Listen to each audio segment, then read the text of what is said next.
Muito feliz de tê-los aqui novamente hoje. Espero que tudo dê certo. Bom, nosso objetivo hoje é fazer uma revisão. E aí eu quero saber se vocês querem ir de áudio ou se vocês querem ficar de chat. Confesso que adoraria ir de áudio, quem quiser ir de áudio. Professor, tá me ouvindo? Eu estou ouvindo. Aqui é Carol. Eu tô no computador do meu pai e aí apareceu como o nome dele, Jefferson Valente Muniz. Mas sou eu, tá? Eu não sei tirar, não sei como que faz isso, mas sou eu, não é meu pai. Você pode ir aqui na sua telinha. Vou ensinar Ah, para vocês já. Pena que não dá para eu mostrar, né? Não dá para aparecer. já sei, já vi aqui, ó. Rename. Achou um rename aí? Achei. Vê se Topzera. foi, por favor. Foi, né? Acredito sim, Carolina Valente. Aqui Isso. está. Muito obrigada, professor. Quem precisar, então, ó, vai nos 3 pontinhos aí, no etc., também conhecido como more, e, por favor, adexe, se for possível. Vai me ajudar para fazer a chamada mais tarde, tá? Então, hoje nós estamos aqui, vou botar no cantinho aqui o nosso chat, bem no cantinho. E hoje eu vou usar uma ferramenta nova. Agora é a Carol. Eu vou usar aqui uma ferramenta nova, vamos ver se vai funcionar esse troço, que é o quadro. Ok? Então nós vamos tentar aqui trabalhar com um quadro, que talvez isso ajude a gente a fazer um pouco a revisão, né? Para não ficar chato comigo falando sozinho aqui com essa parede de tijolinho cinza maravilhosa aí no fundo. E eu queria começar vendo com vocês se alguém conseguiu ter a oportunidade de dar uma olhada nas perguntas que estão lá do exercício de revisão de C1. Alguém conseguiu dar uma olhada em alguma coisa por ali?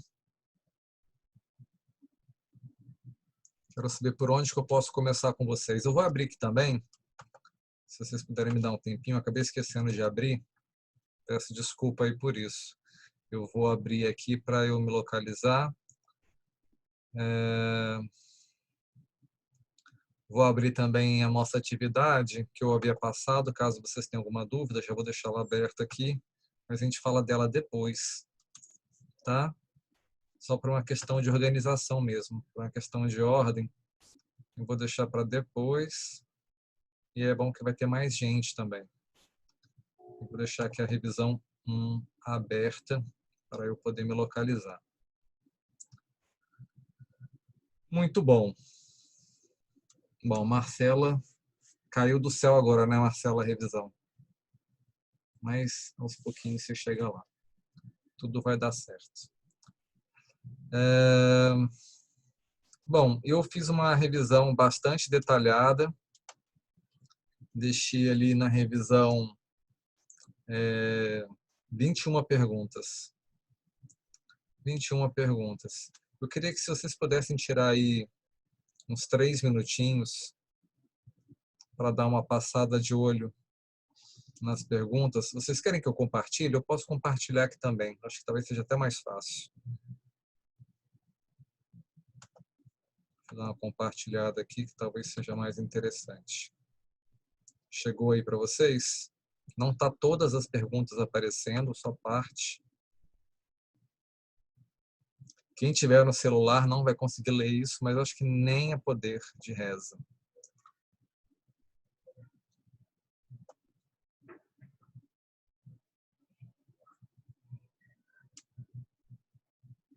Boa noite, Omar.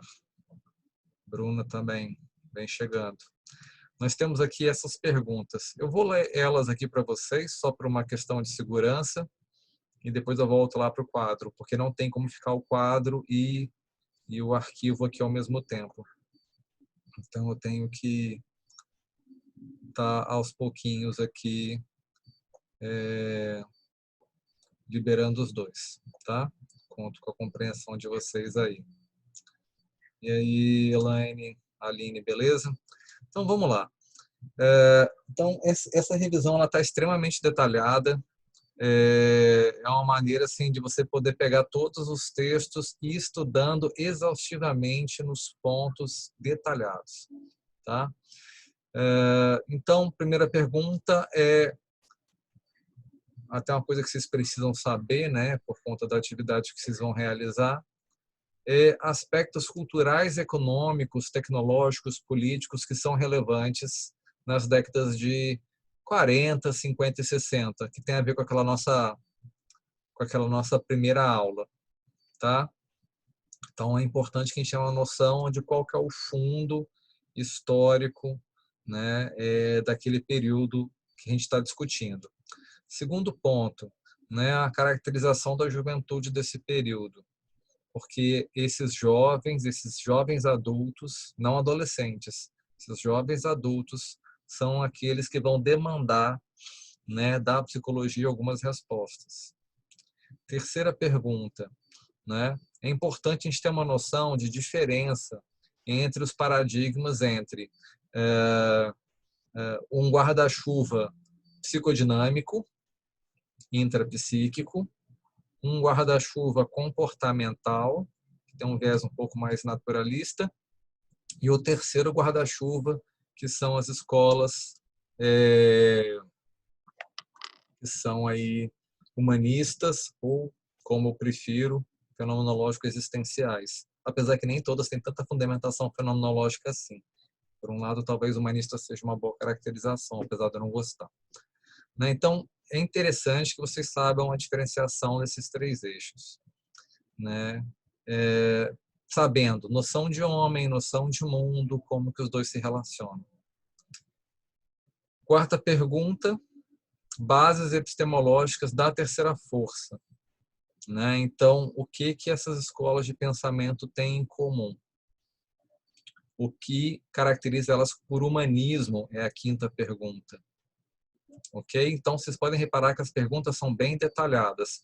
De 1 a 5, né, ou até 6 ali, a gente tem as nossas duas primeiras aulas. Tá? Bem detalhadas as duas primeiras aulas. Na pergunta 6, então, pergunta 5, eu estou perguntando o que é humanismo. Né? E nós temos ali no nosso texto base várias maneiras de explicar o que é o humanismo. Então, não sei se vocês lembram disso daquela aula, né? Que aí são as perguntas 5 e 6. Tá? Vocês não precisariam ter essas perguntas respondidas uma a uma, mas vocês entendem que tem um roteiro aqui de estudo. Na sétima pergunta, como é que começou o movimento de terceira força, né? Esse movimento que é um movimento que tem essa característica aí, né, a partir da década de 40, principalmente, apesar de que ele fica melhor definido a partir da década de 1960, tá?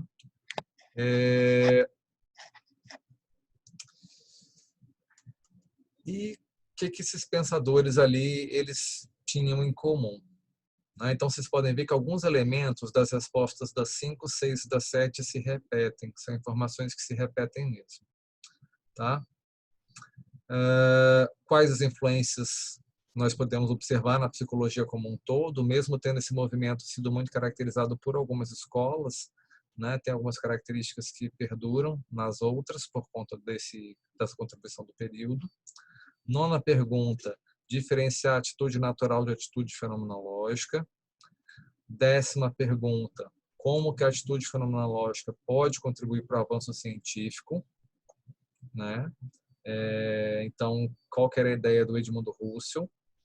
Quais são as principais diferenças entre o posicionamento do Comte com o positivismo e o Husserl com a fenomenologia? E a gente começa a destacar o que é consciência intencional na pergunta 12, né?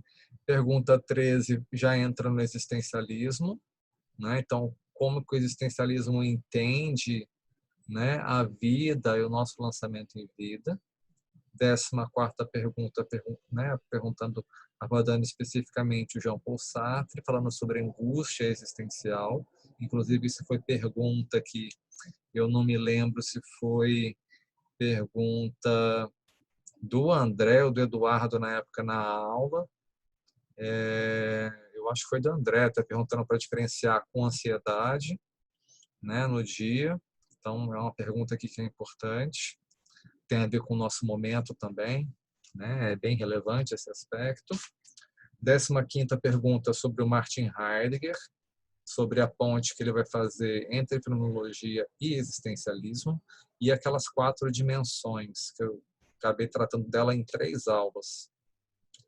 16ª pergunta sobre o Merleau-Ponty e consciência, né? Que ele tem uma compreensão diferente. 17ª pergunta sobre o dialogismo do Martin Buber, né? O que é, de maneira geral, o dialogismo, e depois a gente dá uma fatiada no dialogismo com as outras perguntas, né? Qual que é a diferença entre eu, tu e eu, isso?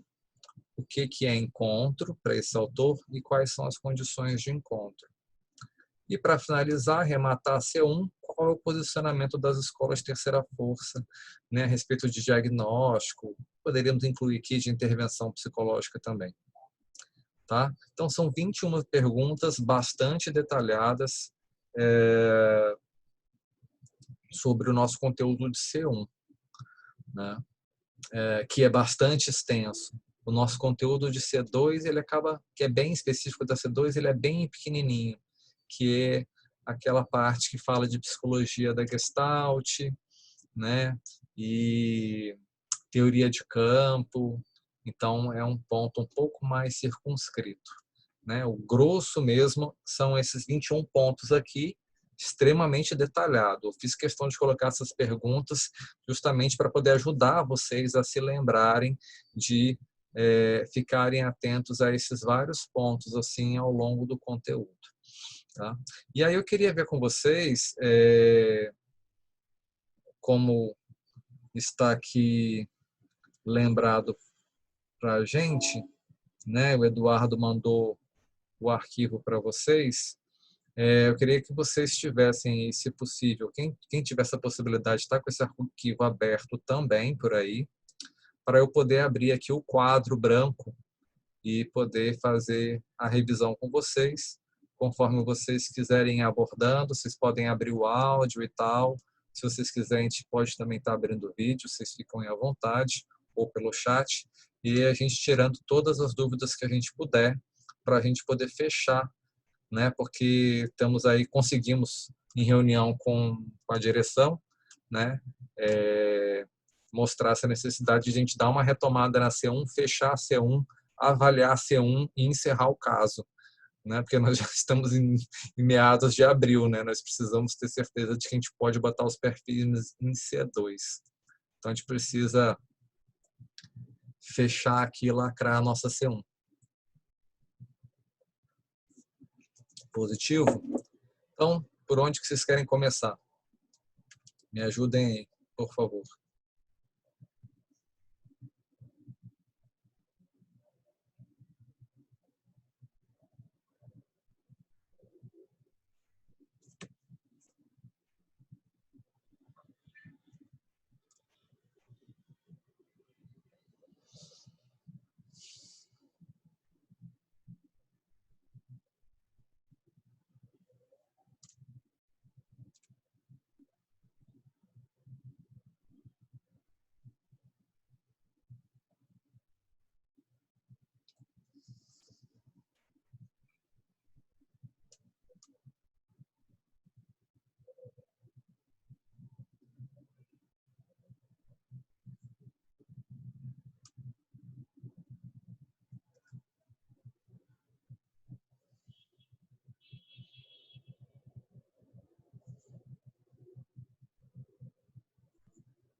Não sei se foi sem querer, mas fique à vontade, Aline.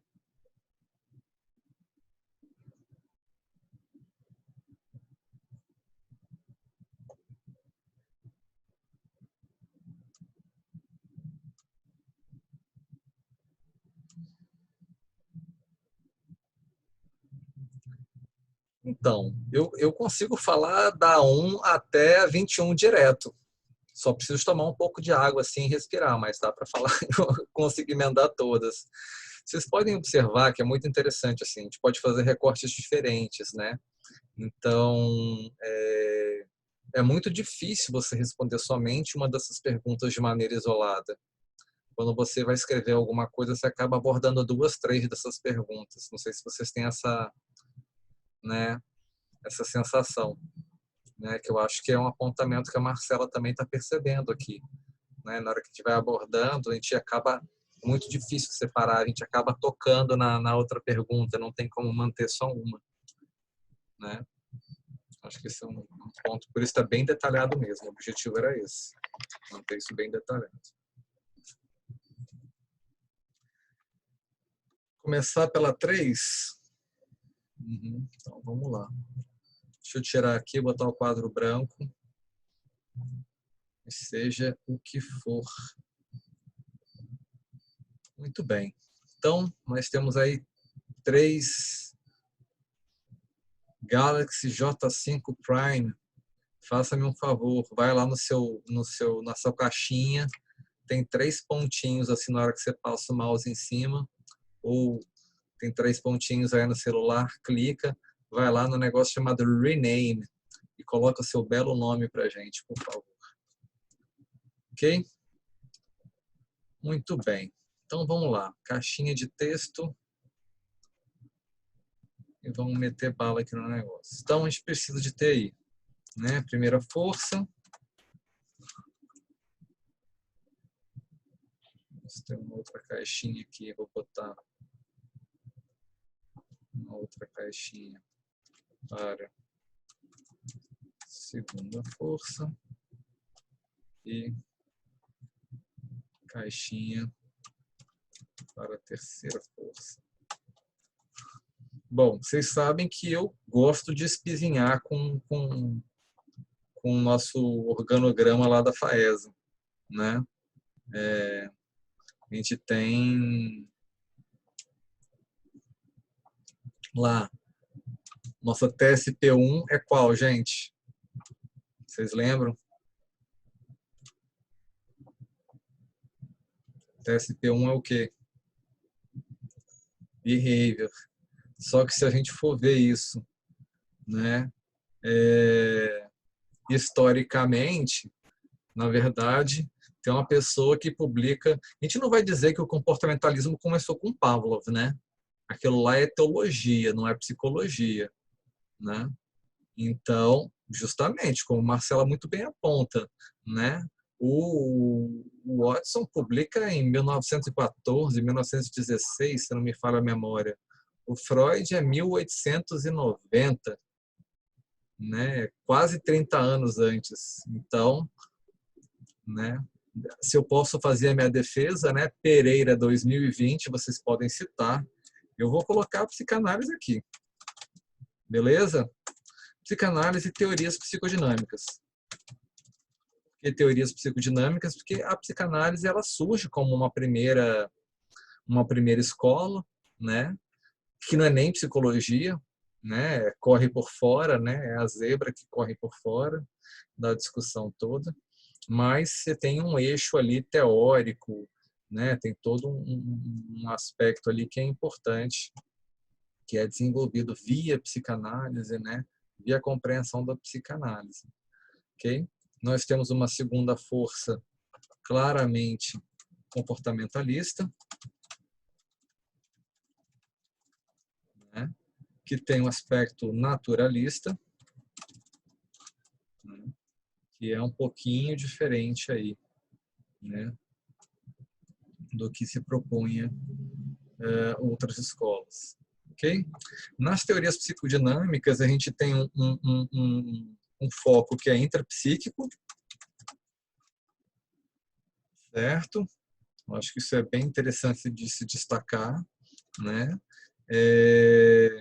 Tem uma influência romântica, né? Lembra do humanismo romântico que a gente conversou, né? Por que a ideia do humanismo romântico, por mais que a via do Freud seja uma via racionalista, em certo ponto, eu não sou especialista em Freud, né? É uma pena, não dá tempo de ler tudo em vida, né? Mas até onde eu compreendo, apesar do Freud ser romântico, ele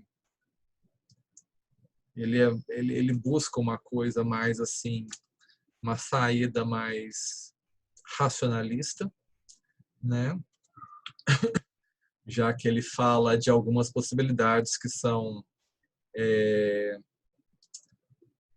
recalque, né? Sublimação ou deslocamento constante de patologia em patologia. Né? Então, a gente tem aqui um aspecto romântico por conta de você ter, né, a ideia de algo um pouco mais caótico, algo um pouco mais uma certa passividade, né, frente às forças da natureza, né, uma coisa assim. Né? Talvez a gente poderia colocar dessa forma, não sei dizer muito bem. Né? Então, esse é um ponto aqui que pode ser interessante. Na segunda força, né, pelo contrário, existe um aspecto que é o público, né, ou o observável. A gente pode também deixar bastante claro aqui como que tem um aspecto racionalista envolvido, né? E a gente vai falar aqui justamente do aspecto, né? Vou botar aqui racionalista positivo, né? Que é um aspecto aí de, né, descrição, e uma descrição que é generalista, né? Previsão, opa, deixa eu só acertar aqui. Previsão e controle. Né? Então, isso daí é um apontamento muito claro para essa escola. Tá? Então, eu acho que aqui a gente consegue se encontrar bem com essas diferenças. Né? Muito bem. Então, como é que ficaria aqui a nossa terceira força, então? Né? Vou puxá-la um pouquinho aqui de lado.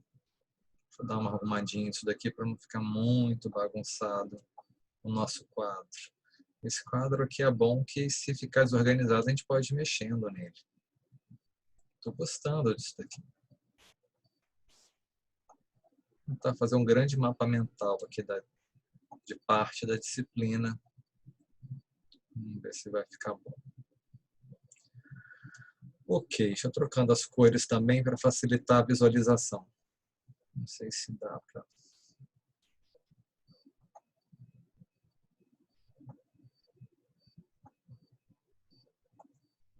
muito bem.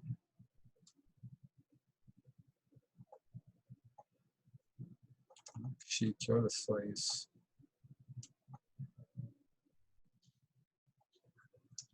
E a nossa... Dá para enxergar bem, hein, mudando a cor para verde ou fica ruim? Dá para enxergar? Topzera, então. Vou botar vermelhinho aqui na terceira força.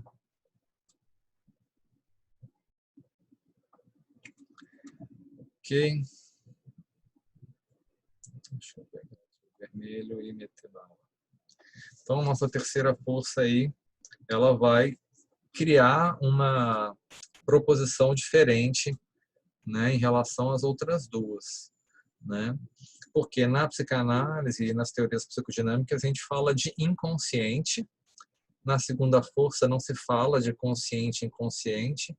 A gente fala de processos mais gerais do organismo. Né? E em terceira força a gente de novo destaca um aspecto humano, né? Só que aí nessas escolas que são, vou colocar aqui humanistas, não gosto não, mas enfim, né? Nesse humanismo a gente vai ter um destaque aí, né, da pessoa, né, em relação à sua particularidade, certo? E vai ter uma retomada do estudo da consciência. Ok? Então, isso daí é um ponto bastante importante. Só que a retomada do estudo da consciência vai ser uma retomada diferente, né? Por quê? A gente vai tentar fazer uma retomada da consciência a partir do observável, né? E do relato da pessoa. Afinal de contas, a gente não consegue ter acesso à experiência particular da pessoa, mas a gente tem, pelo que a gente consegue observar dela e pelo relato, a gente consegue ter acesso a isso daí. Tá? Então, são algumas características que a gente poderia estar destacando em relação a essas três forças aí, né? Deixa eu voltar aqui na revisão para ver se tem alguma coisa que eu poderia abordar. Tá. Então, na primeira força, por conta da sua característica romântica, né, a gente pode, né, por conta dessa característica aqui romântica, a gente pode deixar bem claro que a pessoa ela tem uma relação com o ambiente que é uma relação diferente, né? Por quê? Né? A relação que a pessoa vai ter com o ambiente, ela vai se dar uma tentativa de lidar com esse aspecto caótico, né? Porém, de certa forma, também tem um quê de passividade diante disso, né? A pessoa ela é ativa no seu funcionamento, mas dá um certo entender de passividade, uma vez que a força da natureza é muito maior que ela, né? Então vamos imaginar que uma vez que a gente não dá conta de lidar com algumas coisas e essas coisas vão ficando inconscientes, né? Esse inconsciente acumulado ele começa a nos guiar, né? Esse inconsciente que vai ficando ali recalcado, ele vai nos guiar. Então, pelo menos esse é um primeiro entendimento que a gente tem ali, né? Que é proposto pelo Freud. É um primeiro movimento da teoria psicanalítica, que é o inconsciente do passado, né? Até onde eu entendo, não sei se tem algum psicanalista de plantão que me ajudar, né? Com Lacan e a introdução da linguística, isso muda radicalmente, né?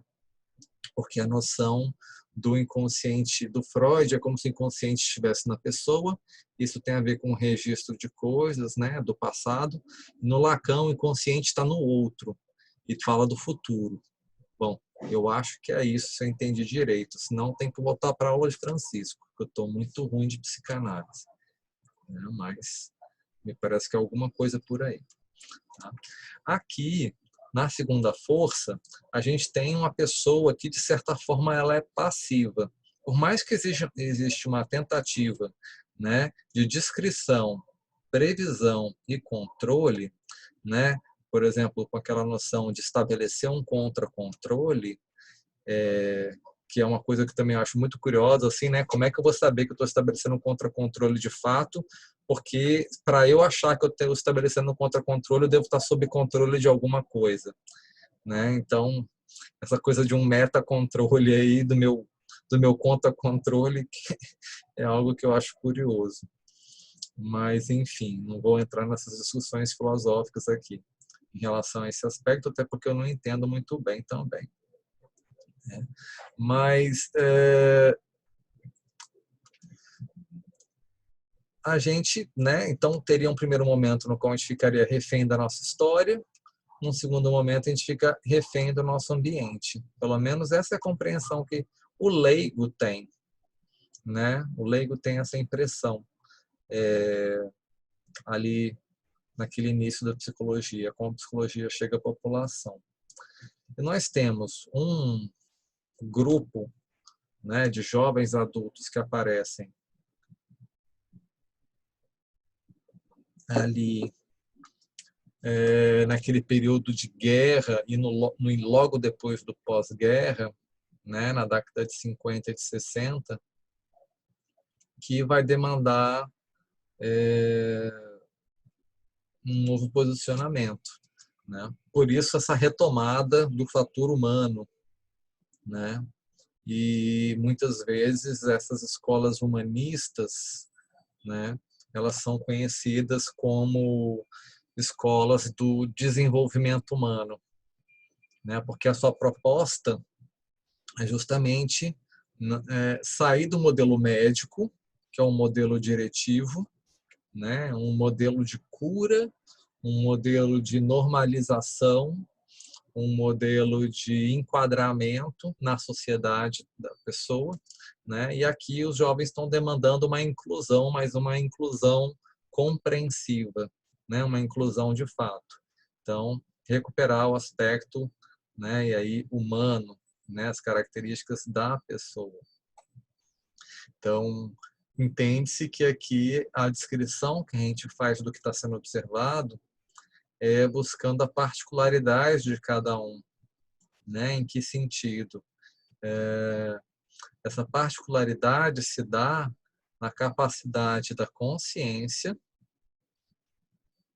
de dar um sentido, de dar um significado para a experiência vivida.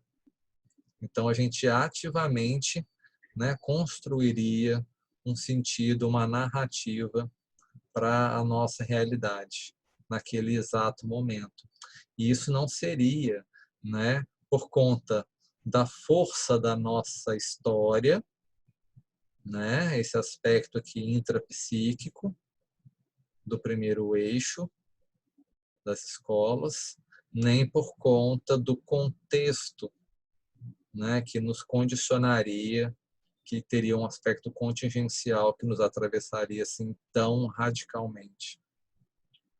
Então, o que os jovens adultos daquele período queriam, né, e tentou-se dar uma resposta para eles, era retomar essa ideia da consciência como, né, um fator produtor de sentido, né, na vivência da pessoa em um dado momento. Por isso que isso é sempre particular, né? Por isso que a experiência é sempre única, ela é irrepetível, porque mesmo que você junte mais ou menos os mesmos elementos, né? Nunca são os mesmos elementos, porque as pessoas sempre mudam, né? Eles não conseguem ser exatamente iguais os mesmos elementos. Então você sempre vai ter uma alteração das variáveis, de forma que torna cada experiência, né, extremamente particular. Basta a gente prestar atenção para ela, né? Ela é extremamente particular, tá? Então,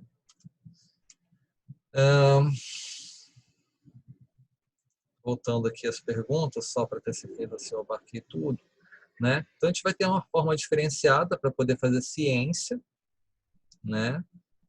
Uma vez que se você trabalha com intrapsíquico, você só tem acesso via relato,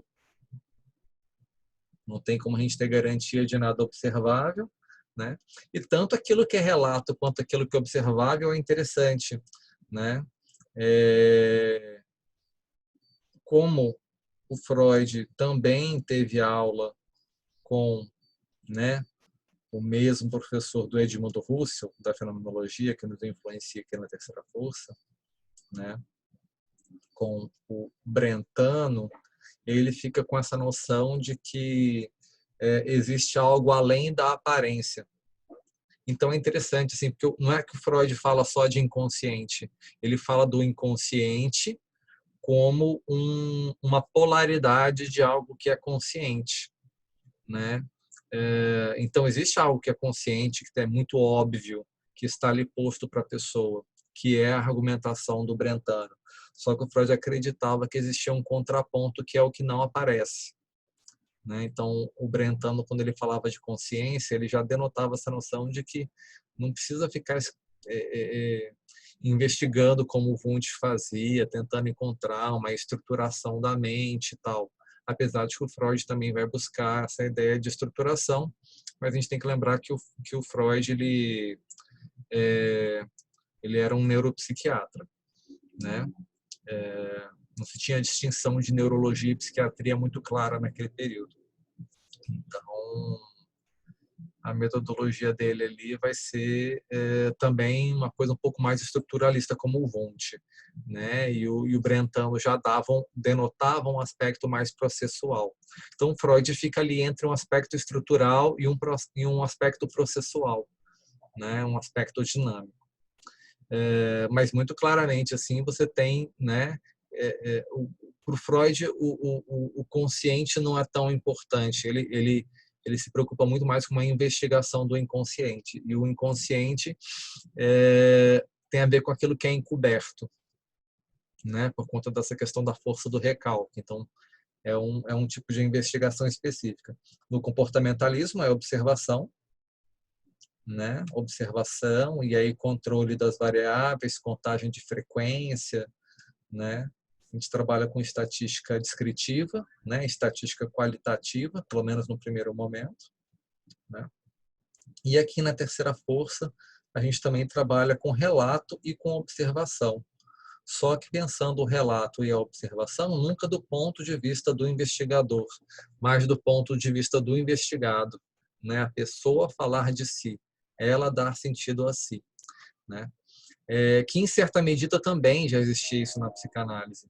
Só que na psicanálise tinha ainda a posição do terapeuta que manejava a interpretação, né? Então a pessoa poderia falar alguma coisa e o terapeuta ainda assim direcionar como técnico da situação, né? E na terceira força não, é a pessoa que vai, né?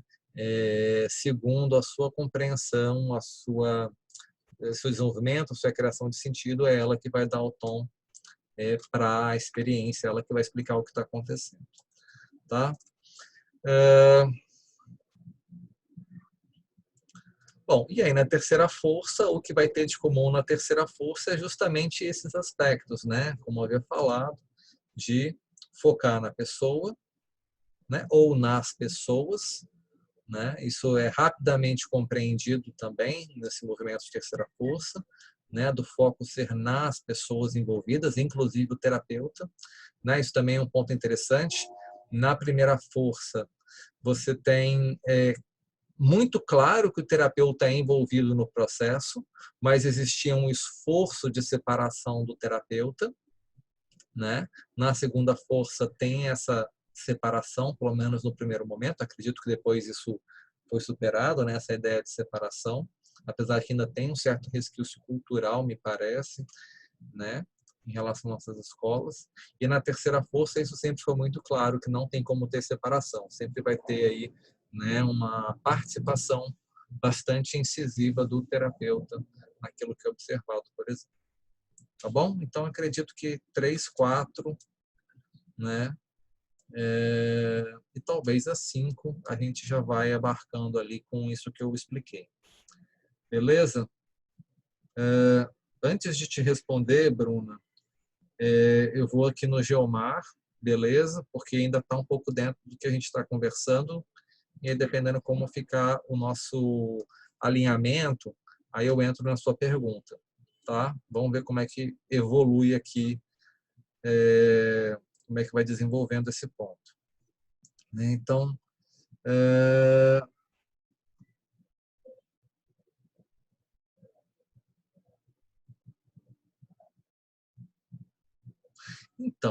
na, na, na, na, na compreensão psicodinâmica que a gente tem aqui, né,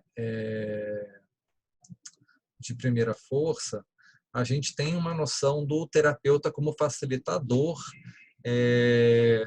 mas ele enquanto facilitador com uma participação assim técnica muito importante, enquanto alguém detentor de um saber. Tanto é que isso é tão forte, né, na cultura psicodinâmica, que algumas pessoas foram saindo da psicanálise freudiana, né, ainda com Freud vivo, né, foram ficando dissidentes por não ter essa mesma compreensão, né, por entender que a pessoa que estava sendo atendida, né, o analisando, ele teria um papel mais importante, né, que não estava sendo considerado, pelo menos naquele primeiro momento, historicamente. E na terceira força, como a gente parte de um princípio dialógico, né, de encontro, a gente entende que, por acaso, a pessoa está em terapia. Não é que a pessoa tem que fazer terapia. A gente entende que terapia é um espaço específico, né, que é diferente de outros espaços, mas o ideal seria que as pessoas pudessem estabelecer relações que são relações de crescimento, né? Então, não é que isso seja restrito à terapia, mas que a terapia, já que ela se propõe a ajudar as pessoas, ela deveria, né, salvaguardar esse espaço. Esse espaço deveria ser muito especial, deveria ser protegido, né, para ser um espaço de crescimento. Mas é muito claro nos autores do período, quando eles vão propor isso que se configura como terceira força, que esse espaço facilitador de crescimento, né, que nutrisse essas potencialidades, isso deveria estar presente em vários ambientes. Não era um papel da clínica, né? Não vou te dizer que isso é uma ideia do pessoal da terceira força. Se eu te disser que não, isso daí é uma ideia brilhante do pessoal da terceira força, eu vou estar incorrendo em erro contigo, né? O que eu posso te dizer é que vários autores durante esse período, a partir da década de 40, né, começaram a se preocupar com desenvolver soluções para campos de interação humana, né? Então, tanto é que a gente tem um movimento que é um movimento importante nos Estados Unidos, a partir meados da década de 30, isso vai ficando mais claro, na década de 40 isso vai se amadurecendo, né? E na de 50, que o movimento ali mais funcionalista, né? Então, você tem que encontrar saídas, soluções para onde tem gente. Então, não é uma questão clínica, mas é na escola, nas empresas, é no trânsito, é nas comunidades. Enfim, né? Um ponto que você destacou aqui, Jamar, que eu acho que é importante, é o aspecto da potencialidade, né? A pessoa ela tem uma potencialidade de mudança, né? Então, por exemplo, na psicanálise, mesmo que você sublime, quando você sublima, você não alcança a totalidade daquilo que você buscava no primeiro lugar, né? Ou então você fica deslocando ali na patologia para uma patologia diferenciada, né?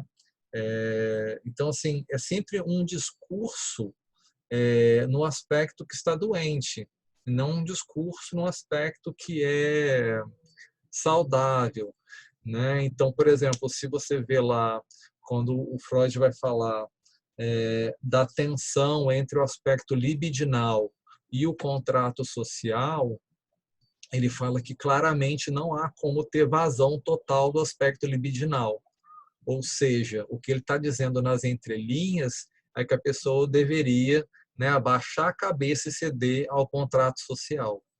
A questão é, será que esse contrato social é justo para com a pessoa e seus aspectos pulsionais? Né? A gente tem que lembrar que um contrato social pode ser muito violento. Tanto é que essa é a discussão que o Reich vai propor, e por isso que ele sai do eixo lá, né, central da psicanálise naquele período. Né? Só que aí o Reich também vai falar que, por outro lado, a pessoa tinha que cumprir com o aspecto libidinal. Né? Então, enfim, também não é uma saída para um outro lado.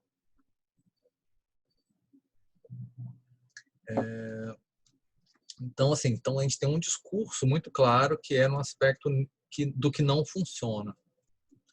No eixo de segunda força, não tem essa preponderância, né? Foca-se tanto naquele que funciona quanto aquilo que não funciona, foca nos dois. Então, só que na segunda força, como existe um discurso muito naturalista, e esse discurso naturalista ele é muito forte, até a década de 70, a década de 80, no movimento comportamental, né? A gente vê um pouco melhor isso a partir da década, final da década de 70, início da década de 80, que já começa o pessoal querendo trabalhar cultura, né? E aí já entra os aspectos metacontingenciais e tal, já dá uma pista ali diferenciada entre os comportamentalistas, mas a partir da década de 90, o aspecto existencial fica mais destacado. Então a gente já vê ali entre comportamentalistas, talvez até um certo tom que já não é tão comportamental puro, mas já cognitivo, né?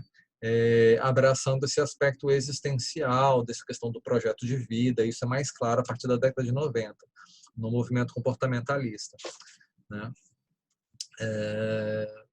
Mas, mas na terceira força, se a gente for imaginar que isso é uma organização histórica, né? A gente vê que ali, a partir da década de 40, 50 e na década de 60 isso já está bastante sedimentado, né? A discussão ela é em torno do aspecto existencial e da potencialidade da pessoa, né? Só que dentro do movimento humanista tem vários entendimentos dessa questão da potencialidade, né? Que eu não queria entrar em detalhes aqui. Isso pode ficar para um dia que vocês me convidarem e que a gente puder ir para a rua, né? Vocês me convidam para uma pizza, a gente come uma pizza, toma uma cerveja e a gente conversa sobre isso. Mas só para não te deixar sem resposta, né? Um ponto que a gente pode colocar é, por exemplo, né? O Carl Rogers tem uma noção assim bem próxima do Rousseau, né? O indivíduo é bom, ele é muito bom. Ele sempre vai tender a algo saudável, vai dar tudo certo. Fica tranquilo, meu filho, vai dar tudo certo. A vida não é necessariamente assim, então ele tem um problema ali em relação a isso, né? E tem vários autores que circundam em volta dessa ideia de que vai ficar tudo bom, né? Na terceira força, nessa tentativa de construção da vida, de ter um propósito, né? Vai dar tudo certo, vai tudo ficar bem. Gestalt terapia, por exemplo, não, né? Não vai ficar tudo bem, não. A vida é tensa mesmo, a vida é difícil. A gente vai tentar encontrar criativamente alguma saída, né? Para isso. Então, vamos dizer assim que entre uma coisa que vai dar tudo certo, vai ser lindo, maravilhoso, e nunca vai dar nada certo, vai dar tudo errado. Gestalt terapia fica no meio do caminho, diz que não é nem bom nem ruim, né? A gente fala que a gente não sabe, mas na hora que aperta muito a gente arranja uma saída, a gente procura criativamente uma saída. Talvez essa seja uma forma de explicar, né? Agora, o aspecto da hierarquização, você está falando da relação com o terapeuta, né? Então, nas duas primeiras forças, nos dois primeiros sistemas, é uma relação ainda dentro de um modelo médico, né? E aí tem uma hierarquia, né? Uma vez que se pensa um tipo de modelo que é diretivo, um técnico sabe mais do que a pessoa, né? E na terceira força, não, a pessoa ela está em pé de igualdade. Existe um aspecto ali de horizontalidade, de equanimidade, né? Então, quem nos pede ajuda tem a mesma importância que tu que a gente. Isso é muito importante durante a década de 50 e de 60. Isso começa na terceira força, com as escolas de terceira força, mas isso claramente depois vai sendo absorvido pela psicologia como um todo. Mas talvez comece mais claramente na terceira força. Tá? Não sei se era essa a sua pergunta. Tá? Então, se existe uma interferência na segunda força, no comportamentalismo, né? No meu entendimento, sim, porque existe qual que é a interpretação, né, no comportamentalismo? É que o técnico, pelo menos num primeiro momento, o técnico ele consegue, né, compreender melhor qual que é o mapa, né, contingencial, qual que é a sequência, né, na qual acontece a aprendizagem, né? Então esse aspecto aí ontogenético do comportamento, né? É o técnico que vai estar observando isso, Bruna, no primeiro momento, né? Então aí também tem essa paridade aí com a primeira força, né? A segunda e a primeira, né? Como você, Geomar, estão colocando aí, elas têm uma aproximação nesse sentido, certo? E na terceira força não. O objetivo na terceira força é que a pessoa dê conta de si, né? A pessoa que pode falar de si. Mas é muito interessante isso na terceira força, porque na terceira força não é que isso também é fácil, né, gente? Nossa, com certeza, né? A pessoa que sabe dela, vou deixar ela falar, ela que se signifique e tal. Não, a gente acaba dando algum direcionamento para o atendimento. Mas isso é algo que nos escapa, né? Na verdade, existe a necessidade de uma certa vigilância nossa para minimizar o nosso direcionamento, né? A gente tenta minimizar o nosso direcionamento. Então, a gente fica mais vigilante nesse sentido, porque a gente não quer ocupar essa posição. A gente não quer funcionar junto à pessoa dessa forma. Tá? E aí, né, por que a gente tem esse posicionamento?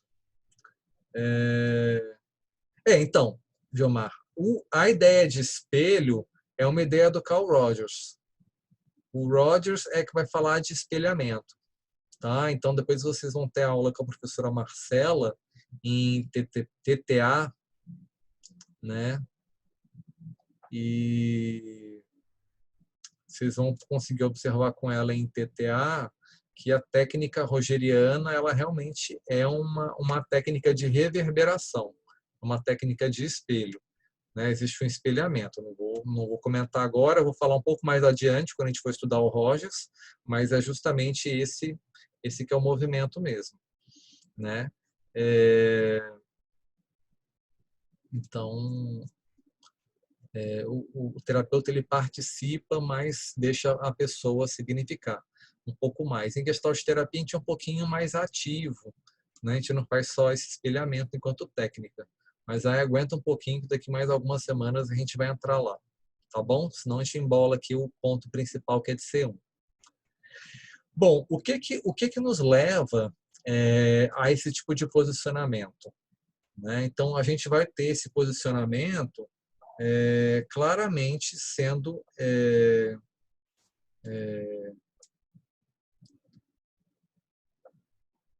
um posicionamento que claramente vai ocorrer, né, por conta de uma fundamentação. Qual é a fundamentação que a gente tem aqui? Né? A gente vai ter como fundamentação a fenomenologia, né, o movimento existencialista, né, que vai estar incidindo sobre essas escolas, né? Existem algumas outras influências, isso são influências, né? Deixa eu até botar aqui, né? Da filosofia. Okay? Então a gente consegue destacar aí claramente esses dois pontos, né? E na psicologia, o que vai estar influenciando esse pessoal são, né, a psicologia da Gestalt, que também é conhecida como Gestalt teoria, né, e a teoria de campo. Okay? Então, esses são pontos aí que vão estar, né, claramente influenciando esse pessoal que está produzindo a partir da década de 50, principalmente. Já tem algumas publicações final da década de 30, já começam algumas publicações, isso vai crescendo na década de 40, e na década de 50 a gente já começa a ter livros mais robustos, né, ou artigos mais robustos aí. Então, isso a gente vai ter uma influência muito clara, né, uma influência aí bastante clara desse pessoal. Tá bom? Deixa eu ver aqui.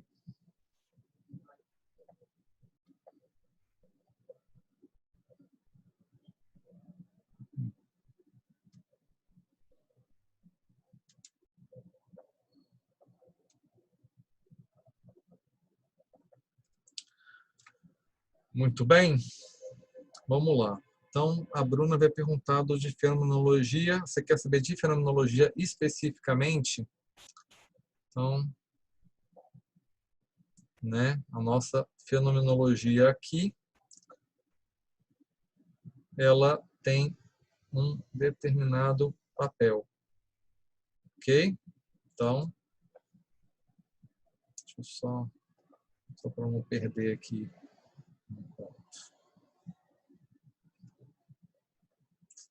Então, qual que é, né, a ideia aqui da fenomenologia? Muito bom.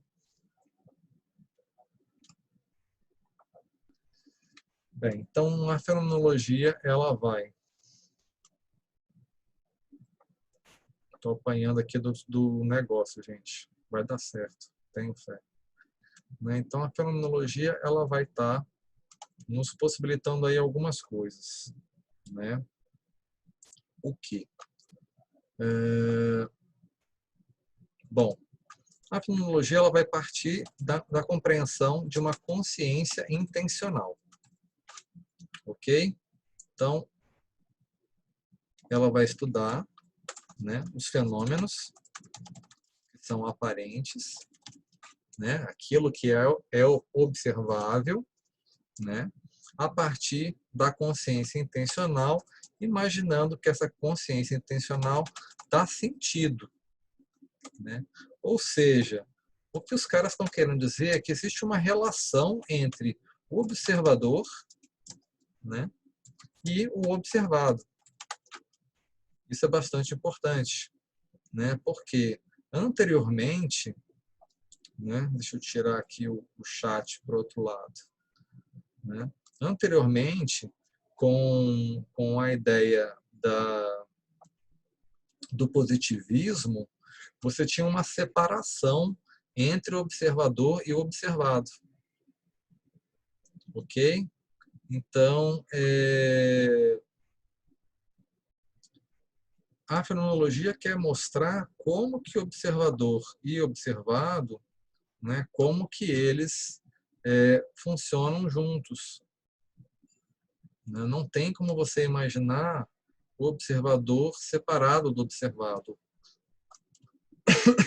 Então, a gente sempre, né, sempre vai estar em relação com alguma coisa. Sempre a pessoa vai estar em relação com alguma coisa. Não tem como a gente imaginar a pessoa por si mesma, a pessoa sozinha. Tá? E aí a fenomenologia nos dá uma ferramenta. Qual é a ferramenta da fenomenologia?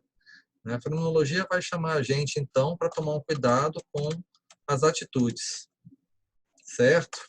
A gente tem uma atitude natural, né, que toma o universo como algo que é dado, né, que é fixo nas suas características, que é naturalizado,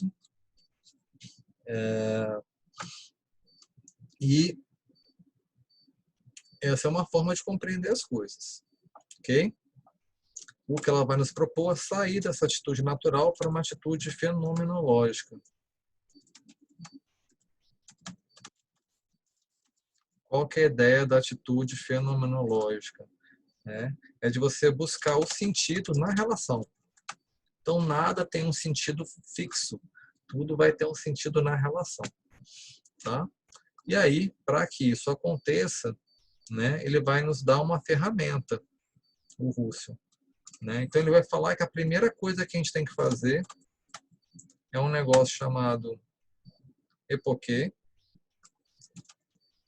tá? Que nada mais é do que uma suspensão do que se sabe.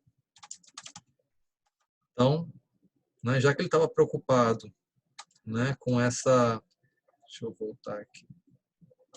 Já que ele estava preocupado com essa ideia, né? Poxa, deixa eu começar de novo aqui. Essa ferramenta ela é boa, mas tem uns probleminhas. Então, a gente vai fazer uma suspensão do que se sabe. ou de pressupostos, né? Lembrar dessa ideia de pressuposto, né? A gente acha que sabe do negócio, então, a primeira coisa é suspender o que a gente acha que sabe, né? E aí, depois que a gente se faz essa suspensão, a gente se envolve com o fenômeno, né? O que a gente poderia chamar de uma certa imersão no fenômeno, ok? Imergiu no fenômeno, agora você descreve como que é a experiência ali. Depois disso descrito, você vai poder fazer, né? Essa descrição aqui é o que a gente chama de redução fenomenológica. Depois dessa redução, o que a gente vai poder fazer, né, é um ensaio de teorização. A gente chama de redução eidética. Tá? Não precisa saber esses nomes necessariamente, não. Estou aqui falando de maneira mais fluida, porque se eu não falar também eu me travo. Tá bom? Não vou cobrar isso de vocês necessariamente, não. Ok? Então, a gente vai teorizar. Não tem problema nenhum a gente teorizar.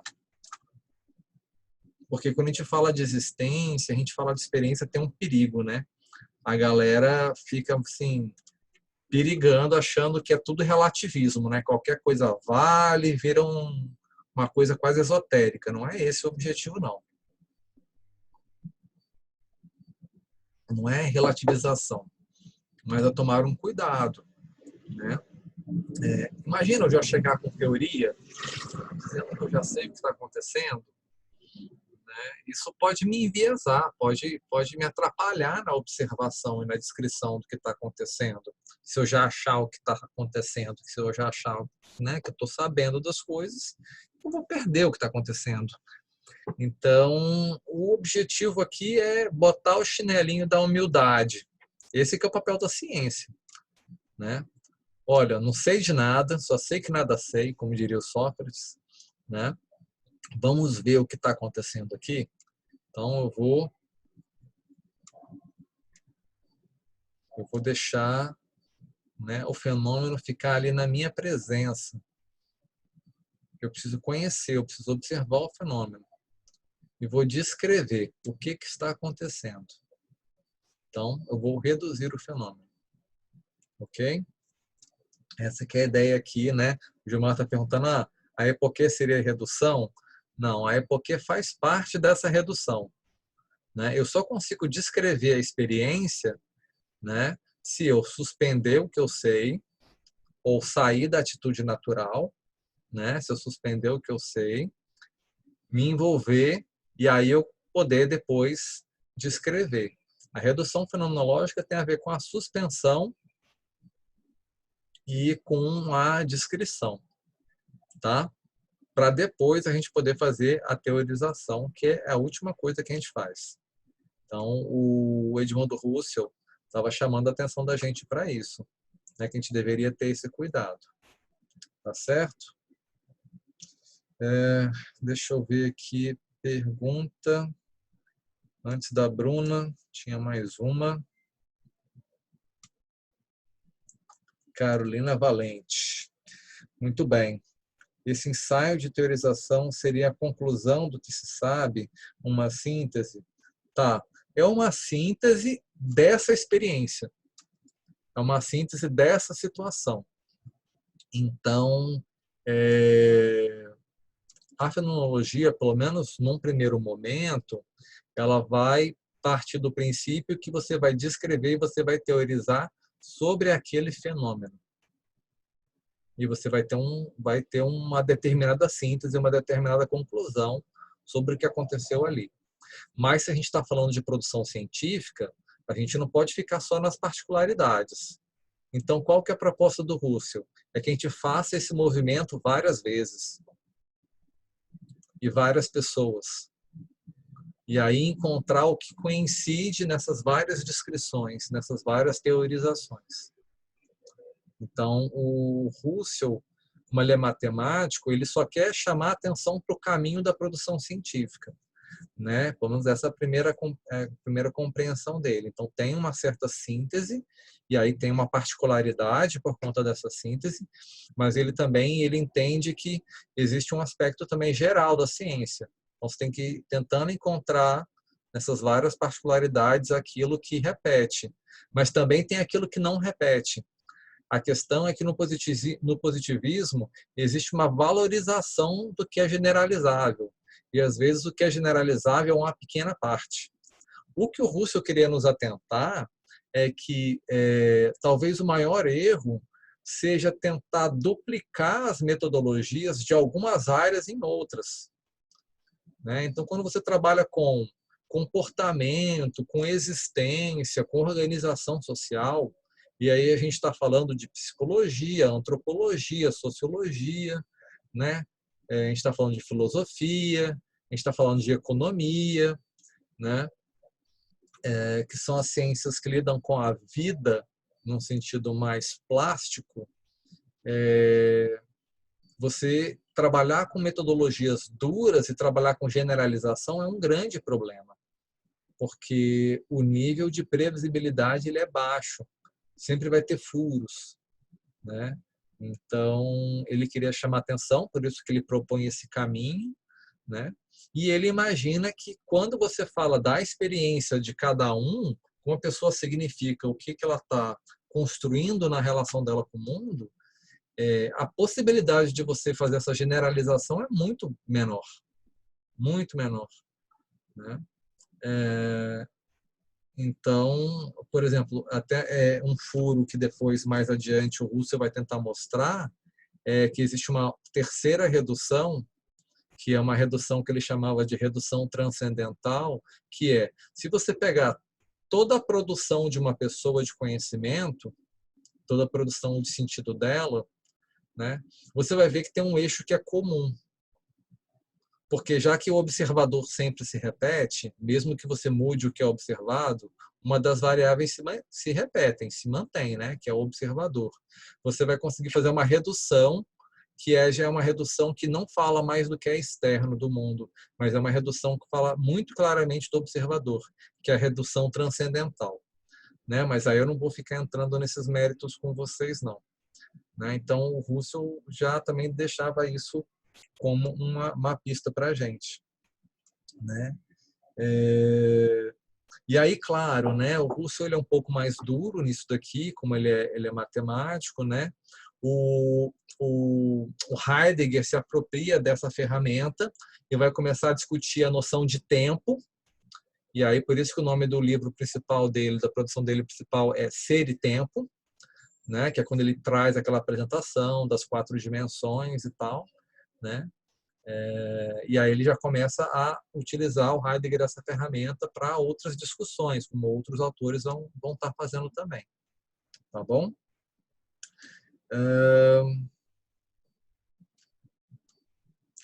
Então, Gilmar, não existe como você dizer que um relato está correto ou não, porque todos os relatos são verdadeiros, uma vez que é a experiência da pessoa construída naquela relação, né? Então, se, por exemplo, eu falar para você, puxa, cara, comi um jiló super gostoso hoje no almoço, você vai falar assim, você tá doido, Fábio? Como assim você comeu um jiló gostoso? Jiló horrível, né? Qual a descrição que está certa de jiló? Jiló é gostoso ou jiló é ruim? As duas descrições são verdadeiras, porque a minha experiência com jiló tenha talvez sido boa e a sua experiência com jiló talvez tenha sido péssima. E as duas experiências são verdadeiras, né? Então, o interessante em relação quando a gente trabalha com níveis de produção de sentido é que você, né, utilizar leis gerais para falar sobre produção de sentido é muito arriscado, porque você não consegue fazer um controle de todas as variáveis, né? Muita coisa para computar. Talvez daqui a uns 200 anos, 300 anos, né? Isso venha a acontecer. mas no momento acredito que a gente vai ter aí uma brecha, né, em relação a isso. Então, os relatos são uma abstração do fenômeno.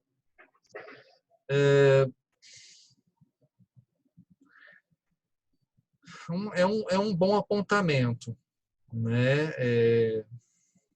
Não sei o que você quer dizer com abstração aqui, em certo sentido, porque o que acontece? Simbolismo, pode ser, mas você imaginar, por exemplo, né, representação não é sempre simbólico. Vou te dar um bom exemplo, vacina. Vacina é você colocar um código de informação no organismo que fala do ambiente externo, quer dizer, de um agente patogênico, né? Por isso que você toma aquela vacina. O agente ele não está presente, mas talvez ele não tenha um certo simbolismo, mas você tem ali um registro, né? E não é uma abstração. Não é uma abstração também, né? Então, eu não sei, não saberia dizer assim, né? Se eu posso usar muito bem essa palavra aqui de abstração. O que eu posso talvez falar com um pouco mais de tranquilidade, né, pelo uso da palavra, pelo uso do termo especificamente, imaginar que existe uma construção de sentido ou uma compreensão da relação que é estabelecida. Porque por mais que eu tenha uma atitude, um direcionamento para o objeto, que tem a ver com essa intencionalidade da consciência, o objeto ele se revela para o observador de um determinado jeito também, né? Imagina se eu pego esse objeto aqui, olha que bacaninha, meu gatinho, né? E é mais fácil, pelo meu equipamento biológico, pela minha máquina sensorial, eu me relacionar com esse gatinho por dois caminhos, visual ou tátil.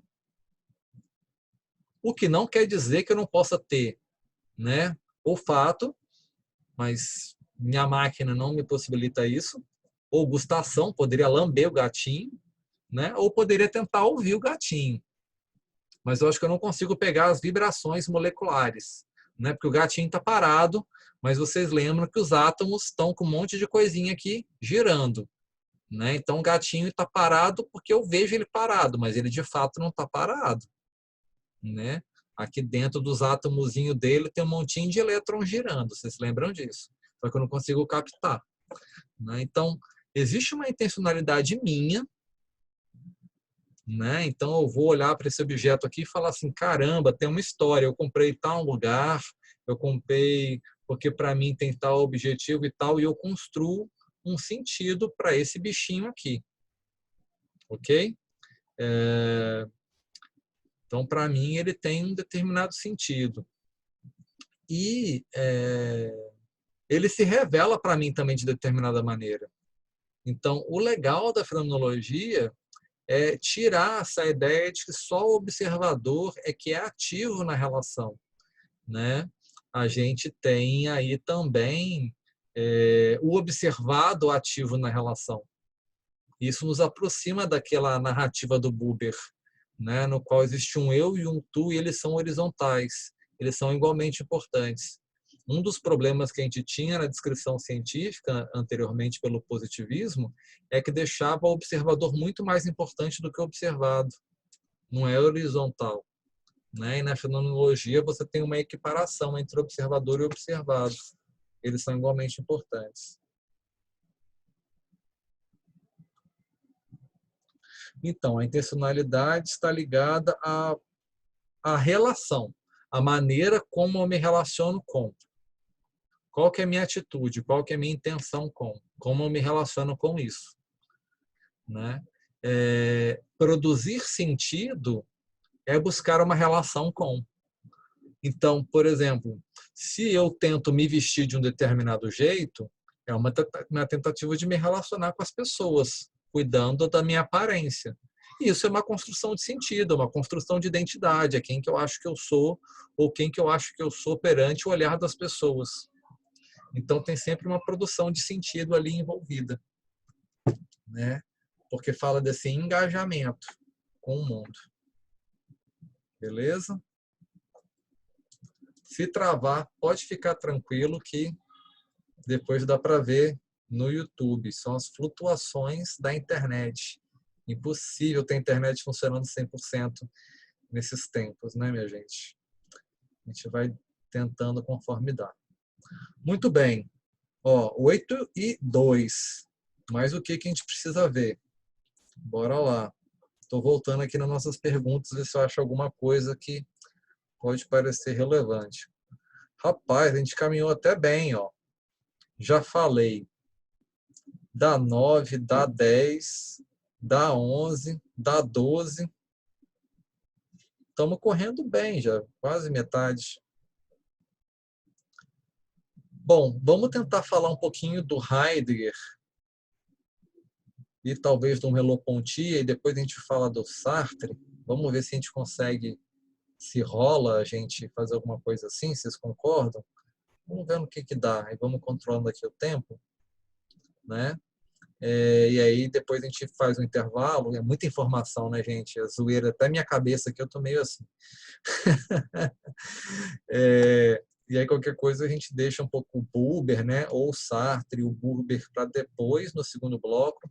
E eu queria deixar um tempinho também no segundo bloco para poder conversar com vocês sobre o trabalho que eu estou pedindo para vocês de C1 e tirar algumas dúvidas com o trabalho, e até se der tempo a gente meio que começa aqui a fazer a C1 juntos na aula, dependendo como for, se os nossos neurônios ainda permitirem, né? E eu tenho que fazer a chamada também, isso é importante.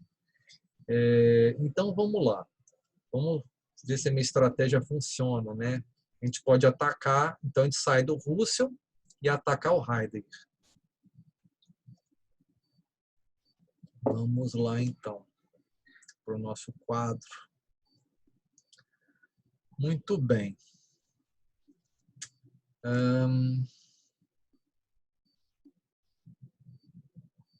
Deixa eu ver para onde que eu vou puxar a seta aqui. Tá. Então, a gente tem aqui, deixa eu ver se eu consigo fazer um desenho aqui legal. Então, a gente tem aqui, né, uma contribuição que é do Russell. Deixa eu colocar aqui na caixinha o nome do rapaz.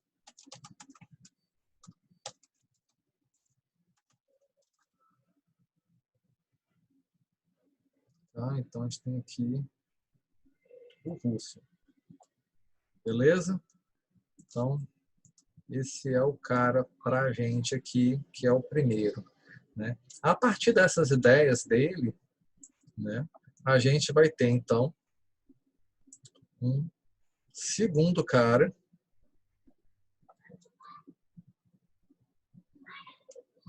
que vai ser o nosso querido Martin Heidegger. Ok? Então, o que o Heidegger vai trazer para a gente? Né? O Heidegger vai explicar, então, para a gente, a partir de uma noção um pouquinho mais humanizada, né? Uma vez que a proposta do Heidegger é discutir o tempo. Né? Quando ele vai discutir o tempo, inevitavelmente ele vai tocar num ponto, que é ser. Né? O que ele quer dizer com isso? Ele quer discutir justamente essa relação, né? Que não é uma discussão ao qual o Russell se detém muito bem. Então, ele quer justamente, né, discutir essa questão aí do observador, né, com o seu objeto. Como que se dá essa relação? Né? E é interessante essa questão dessa relação, porque, olha só, né, imaginar que, né, quando a gente é, né, E aí é um problema porque na nossa língua a gente tem dois verbos, né? A gente tem o verbo ser e o verbo estar, mas a gente tem aí muitas línguas, né? No qual a gente só tem um verbo, né? Então a gente poderia aqui, né, colocar, por exemplo, em várias línguas que a gente tem o verbo to be, a gente tem o verbo être, a gente tem o verbo sein, né, etc, etc, etc. A gente poderia pensar aqui infinitamente várias línguas, mas em português, né, a gente tem aí dois verbos, né, em português para uma mesma coisa, né? Então isso talvez nos dificulte a compreensão, né? Mas o que que o Heidegger vai trazer então? Nós temos aí 4 dimensões, beleza? Então a gente tem uma dimensão que é o aspecto físico, né? Então você vai trabalhando aí com o corpo e com o ambiente, certo? Esse aspecto de uma certa materialidade. Nós temos o aspecto relacional, ok? Então a gente vai falar aqui de cultura, de sociedade, que é uma outra camada que tem a ver com essa experiência, né? Ele vai falar de aspectos que são privados, né? E você vai estar falando aqui de percepção, né? De processos psicológicos, né? Que é o que ele chama de... Eu vou dar um nome aqui, mas não vou cobrar de vocês isso não, tá? Ele chama isso de ôntico, né? E uma quarta dimensão, que é a dimensão dos valores, da ética, né? E aí tem um caráter de pessoalidade. Ele vai estar falando aqui de ontológico. Beleza? Muito bem. Então essa que é a ideia aqui do Martin Heidegger. Deixa eu tentar aqui catar a setinha. Ver se eu troco a setinha de lugar. Deixa eu consertar ela aqui pra gente. Muito bem, então essa que é a ideia ali dele. Por isso que assim, o Heidegger é interessante, porque ele vai construir palavras-conceito para poder falar dessas dimensões, né? Então, ele vai estar falando, por exemplo, de ser no mundo, né? Deixa eu pegar aqui o meu raio laser aqui, para vocês verem, né? Então, ele vai estar falando de ser no mundo, ser com os outros, né? Ser comigo, ser para a morte. Ele vai trazer alguns conceitos aí que vão estar o tempo inteiro discutindo, né? Que a gente não está sozinho, que a gente está num ambiente, num determinado contexto, tanto físico quanto cultural, que a gente também tem uma dimensão que é privada, que as pessoas não têm acesso, a não ser que a gente dê acesso a elas, que a gente não pode tudo, que existe uma finitude. Quando ele fala de ser para a morte, não é a morte final, derradeira, né? Não é a morte física, necessariamente, também, mas tem a morte de toda hora, né? É muito interessante, né? Eu não lembro que dia que eu saí de casa a última vez. Eu acho que eu saí de casa na sexta última vez. Eu fui domingo rapidinho no carro para buscar ovo de Páscoa do meu filho, que eu deixei escondido no carro. E eu saí, tirando o domingo que eu fui lá embaixo pegar ovo de Páscoa, mas eu fui só pegar ovo de Páscoa na garagem. Sexta-feira eu fui na peixaria, fiquei estarrecido, ninguém de máscara, por isso que em Vitória tá bombando o raio do negócio, né? E fui quinta-feira no supermercado, mas muito rapidamente, assim, né? Tenho ficado em casa direto. Então, olha que coisa que é interessante. Assim, isso é uma morte também, né? Não poder circular na cidade, né? Não encontrar com familiares nessa época, né? Não poder estar com vocês. Hoje me dá saudades de dar aula, saudade danada de estar na faculdade dando aula, de poder, né? Então, assim, são as mortes, né? São as finitudes. Então, não é só essa morte final, né? De qualquer forma, né? Se a gente for pegar aqui a composição das dimensões, né? Todas elas vão participar, né? Nessa construção de significado, né? E nessa existência enquanto lançamento no mundo, enquanto engajamento, enquanto intencionalidade, né?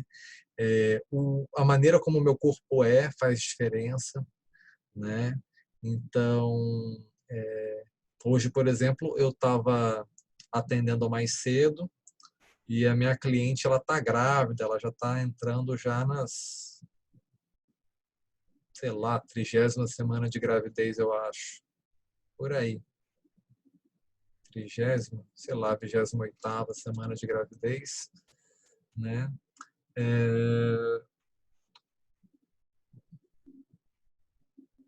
Vulgo, ela está abrindo o oitavo mês, né?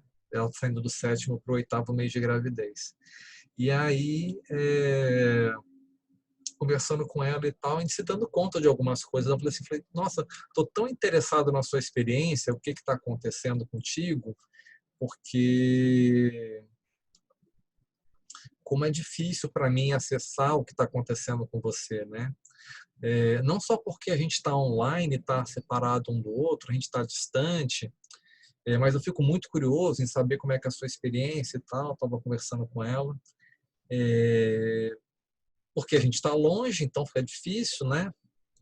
A gente não está fisicamente presente, mas também porque eu sou homem, você é mulher, você está grávida, eu não fico grávida, eu tenho um filho, participei bastante da gestação da minha esposa na época, a gente se organizou para isso, então eu fui em todos os exames de pré-natal, eu participei de tudo quanto o ultrassom estava junto, se ela fez o exame de sangue eu estava junto, eu participei bastante, né?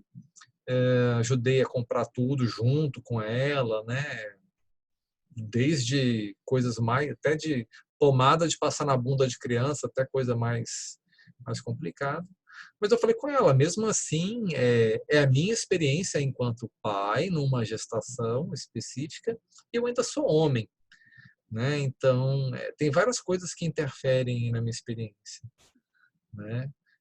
E era interessante, assim, a gente acabou entrando nesse ponto, porque muitas pessoas estavam falando de gravidez para ela, e a experiência dela era muito diferente do que as pessoas falavam, né? Então as pessoas falam assim, não, mas que é muito bonito ficar com a barriga. Ela fala, eu acho péssimo.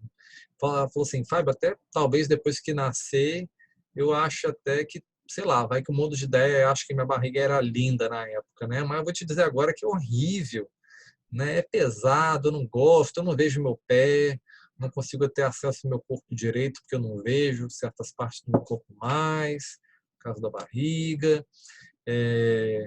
Já comecei a ter contração de ensaio, né? Que a barriga fica só dura, né? É muito estranho esse troço, não gostei. E as pessoas falando, né? Não, que gravidez é lindo e tal, né? Mas se você for imaginar todos esses pontos aqui dessas 4 dimensões, né? Essas variáveis, a composição dessas variáveis fazem com que a experiência seja única, né? Porque cada um tem um corpo, cada um ocupa um lugar no ambiente. Então, mesmo você pegar gêmeos idênticos, e eu tenho também essa experiência, porque eu conheço várias pessoas que são gêmeos idênticos, tenho na minha família, gêmeos idênticos e não idênticos, né, bivitelinos. Tenho 2 amigas que são gêmeas, idênticas, né? Então, você vê assim, a pessoa tem até uma carga genética compartilhada, mas elas ocupam 2 lugares no espaço.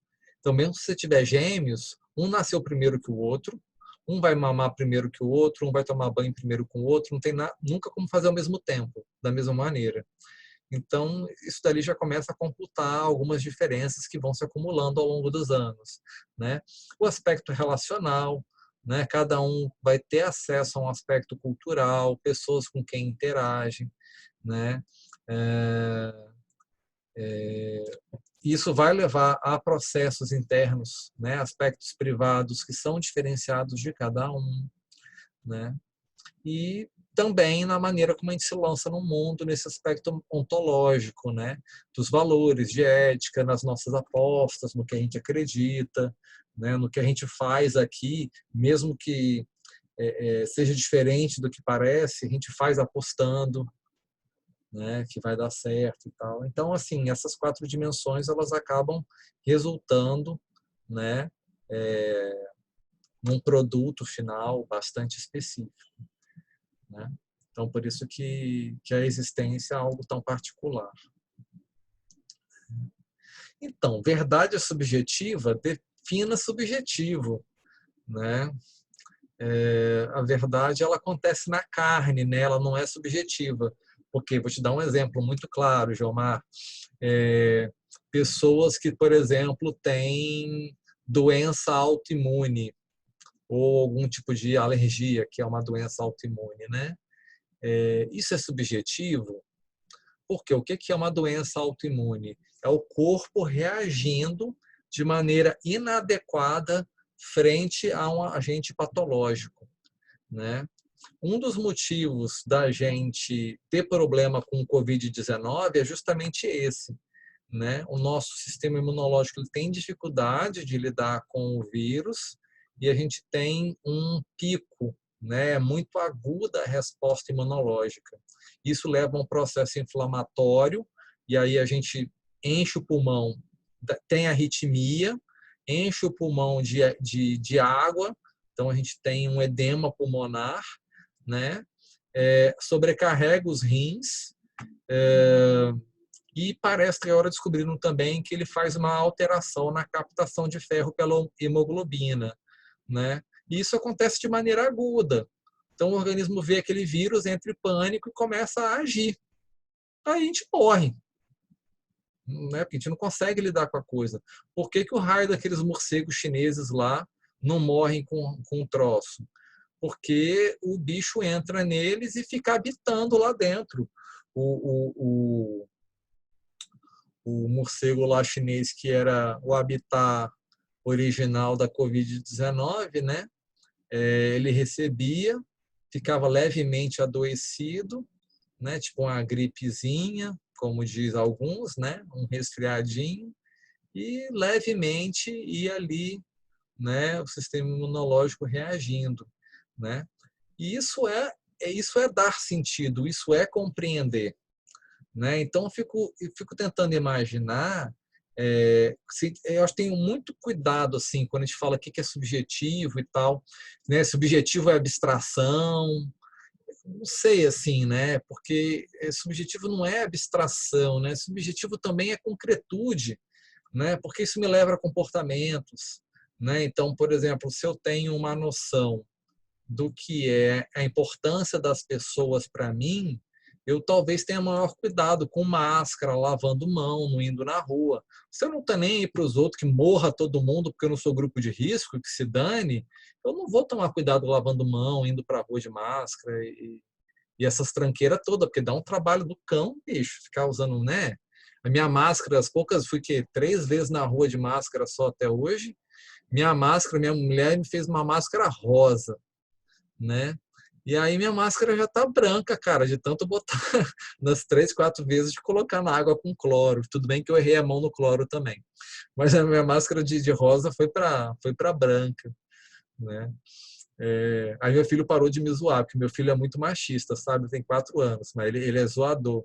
Ele é muito zoador mesmo. Ele fala que azul é de menina e rosa é de menina. Ele é damarista, né? Ele é aliado da Damares, aí não sei como, né? Mas, enfim. E aí fica zoando com essas coisas, né? Aí ele parou de me zoar, né? Porque a máscara agora não é mais rosa. Então, assim, não é subjetivo, porque esse negócio do subjetivo é muito interessante, né? essa intencionalidade e esse sentido, esse significado, ele se materializa em comportamentos. Então, ele tem um efeito aqui fora no mundo material concreto. E vice-versa, o mundo material concreto ele nos invade, nos produz sentidos. Então, acho que isso que é interessante do Heidegger é que o Heidegger ele mostra como essas 4 dimensões elas são interconectadas, elas são interdependentes. Não tem como você isolar. Então, toda a produção da vida, da existência, se dá por conta dessas 4 dimensões, né? Elas se atravessam e produzem existência, não tem como a gente separar, né? Acho que é muito interessante assim, o Heidegger nisso, né? E aí, eu sei que eu estou avançando aqui no que seria o nosso intervalo, ainda bem que não tem fila para comer, eu espero que não tenha fila para comer na casa de vocês, mas eu estou cansado, acredito que vocês também. Eu só queria fazer o meu puxadinho aqui para falar do Merleau-Ponty, e aí a gente para, né? O que o Merleau-Ponty faz aqui com a gente, né? Como está a nossa pergunta 16. Ele muda o foco da consciência, né? E aí isso é muito interessante, né? Porque o que acontece? Deixa eu pegar aqui uma setinha, né? Então, o Merleau-Ponty ele vai pegar esse aspecto aqui do físico, né? E vai falar que, peraí, né? Vamos tomar um cuidado com o Russell, né? O Russell tinha um perigo. A maneira como o Russell escrevia dava a entender, por mais que ele tentasse evitar aquele aspecto do René Descartes, né? Do penso logo existo, né? Ele achava que não era uma coisa tão simples assim, com ideias pré-prontas, né? Como o Descartes também tinha essa noção de que tinha alguns significados, algumas ideias que eram pré-prontas, né? O Russell não entra nesse eixo, ele discorda. Mas ele também não toma certos cuidados. Então, para o Russell, às vezes fica aparente, num primeiro momento, né, uma noção de tudo isso se dá via cognição, via pensamento. Ok? Então, fica essa aparência. Eu não sou especialista em Russell, então não vou saber dizer isso para vocês, tá bom? Vou ficar devendo. Sou um mero psicólogo curioso, não sou filósofo, né? Então, mas até onde eu entendo, né, do Russell, a gente tem aí esse tom dele, né, que parece que é pensamento. E aí quando já começam essas discussões aqui com Heidegger, a gente tem as dimensões, né, fica um pouco mais claro então que peraí, né, a gente não está falando de uma coisa de ordem de pensamento. E aí o que o Merleau-Ponty faz? Ele fala assim, tá, mas beleza, né? Mesmo nessa dimensão do que é algo que é físico, né? Vamos imaginar, o que me permite a relação com as coisas? O que me permite um acesso ao ambiente? Né? O que me permite relação com as pessoas, com o ambiente? O que me permite fazer esse processamento aqui interno, né? E tudo mais? O que me permite isso é o corpo. O corpo é o ponto zero, é o lugar centralizador da relação, é o ponto da onde você se lança no mundo, você se lança a partir do corpo. Então, o que, né, o nosso querido Merleau-Ponty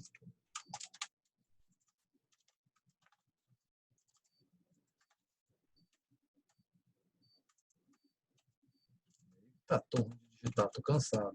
O que o Maurice Merleau-Ponty quer falar com a gente, então, né, é que o corpo, então, é o ponto principal. E aí ele toma muito cuidado, porque se você, né, der mole, você vai ficar falando parecendo que é um aspecto de racionalidade. Ele fala que não, é um aspecto de corporeidade. Né? Então, o importante aqui é o aspecto de corporeidade. Ok? É isso que deve ser levado em consideração. Né? Ou seja, não é, né? A sua mente que sabe alguma coisa. Quem sabe alguma coisa é o seu corpo. Então, por exemplo, a gente está aqui falando de vacina, né? E vacina tem a ver com informação e tomada de decisão comportamental, né?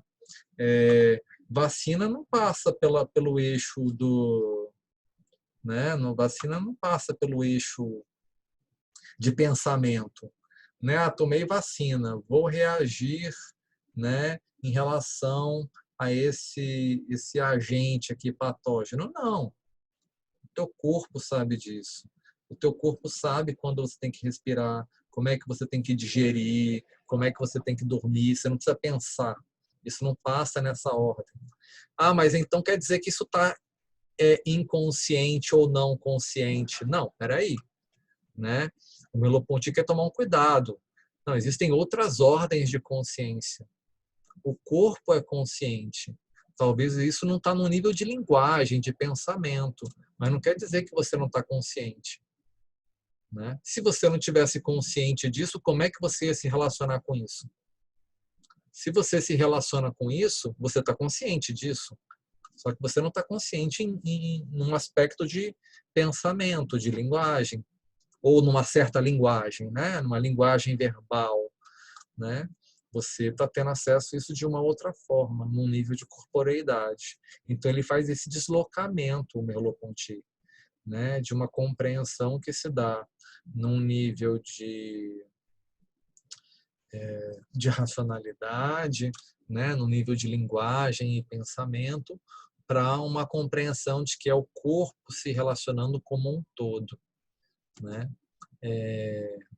Isso é bastante importante na psicologia, porque vai possibilitar que a gente trabalhe com uma noção ampliada de relação da pessoa com o ambiente, né? E vai tirar a gente de uma certa prisão, né, intrapsíquica e de racionalidade e de linguagem, de pensamento. Vai nos abrir uma outra possibilidade de compreensão da relação da pessoa com o ambiente e de portas para a gente poder fazer uma determinada intervenção, né? Eu acho que isso daí é bem importante da contribuição do Merleau-Ponty. Bom, minha gente, mais o quê? Tá bom por agora? Bruna perguntando, corporeidade está ligada a comportamento, irracionalidade, a emoção e sentimentos? Então, o aspecto da corporeidade tem a ver com sensação, né? Porque no corpo a gente imprime as evidências empíricas da nossa relação com o mundo, né? No corpo a gente tem o reconhecimento dos estímulos que são possíveis de serem discriminados pela nossa máquina, né? O corpo é o que tem movimento, é o que toca o ambiente, é o que vai alterar, vai manipular o ambiente, né? Mas é no corpo que acontecem os afetos, né? Que são emoções e sentimentos. É no corpo que vai ter a cognição. Então, o Merleau-Ponty ele toma um certo cuidado para não parecer que são coisas separadas, tipo corpo e mente. Esse dualismo de corpo e mente. Ele fala, não, é um corpo, você é um todo, né? E é um sistema total. E o Merleau-Ponty também ele absorve muito da ideia da psicologia da Gestalt, né? O Merleau-Ponty ainda como filósofo, né? Ele já traz essa discussão via psicologia da Gestalt também. Então ele vai falar de um sistema total no qual se dá esse processamento, né? E aí tem várias vias de processamento que são diferentes. Não sei se te respondi, Bruna. Top? Beleza. Mais o que, minha gente? 8h30. Ainda dá tempo para pegar a fila do micro-ondas para fazer uma pipoca, um hot pocket aí correndo, uns nuggets ou um miojo. Alguém quer perguntar ou quer correr para a cozinha para comer?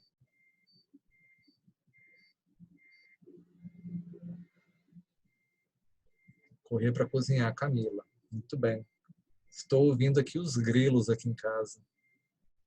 Não sei se são os grilos da minha fantasia ou de verdade. Bom, então como ninguém está se manifestando, vou dar uma pausa. E aí a gente depois volta. Beleza?